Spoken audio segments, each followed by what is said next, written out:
be honest, hindi ko maintindihan bakit yun yung tanong. Kasi lahat naman ng modern GPU ngayon, compatible naman sa modern system. Basta may libre yung PCIe slot ka, solve ka na. Pasok mo lang yung GPU, and you'll be good to go. And really, yung availability ng PCIe slot, hindi naman compatibility issue talaga yun. Isipin mo, pumunta ka ng appliance center, bumili ka ng microwave, and then tinanong mo yung nagbebenta, uy, compatible ba to? Basta may socket ka sa bahay, compatible naman yung microwave, mapapagana. Meron din yung GPU. Basta may libreng PCIe slot ka, pasok mo lang yun, and you're good to go. Two things though you should watch out for are the length of the card and yung power connectors.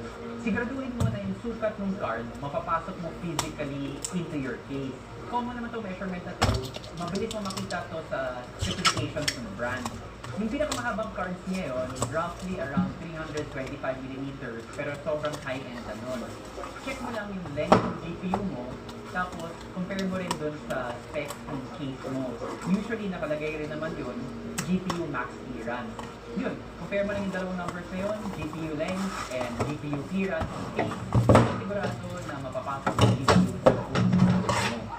Second, power connector.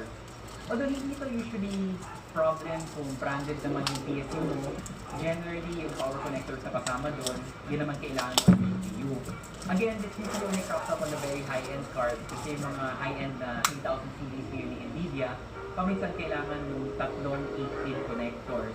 Hindi pa ganun kadami PSU nag-ship na kasama yung parang adapter or yung 3 8-pin connectors mo yun. You might need to buy an adapter depending on the card. Pero kung hindi ka alam nun, usually kung branded PSU ka, it will be good with any GPU.